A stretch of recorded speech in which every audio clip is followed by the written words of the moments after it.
అవకాశాలు అందుకోవడంలో సీనియర్ హీరోయిన్లకి తిరుగులేదు. వరుసపెట్టి క్రేజీ ఆఫర్లు అందుకుంటున్నారు. నయనతార, త్రిష, అనుష్క ఇలా అందరూ బిజీనే. శ్రియ కూడా దుమ్ము దులిపేస్తోంది. బాలకృష్ణతో కలిసి గౌతమిపుత్ర శాతకర్ణి లాంటి చిత్రంలో నటించే అవకాశాన్ని అందుకున్న ఆమె తమిళంలోనూ ఆఫర్ కొట్టేసింది. సింబుతో కలిసి నటించబోతోంది. అదిక్ రవిచంద్రన్ దర్శకత్వంలో సింబు త్రిబులే పేరుతో ఓ చిత్రం చేస్తున్నాడు. ఇందులో సింబు 3 రకాల పాత్రల్లో కనిపించబోతున్నాడట.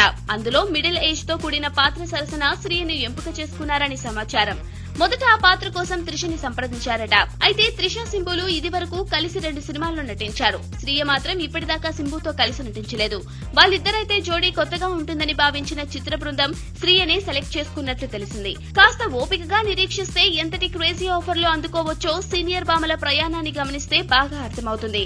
టాలీవుడ్ లో సీనియర్ హీరోలంతా ఇటీవల వరుసపెట్టి సినిమాలు చేస్తున్నారు కాబట్టి వాళ్ళ చిత్రాల్లో నటించే అవకాశాలు తప్పకుండా సీనియర్ భామలకే దక్కుతాయనడంలో సందేహం లేదు. ఈ లెక్కన వాళ్ళ ప్రయాణం మరికొంతకాలం నల్లేరుపై నడకే అని చెప్పక తప్పదు.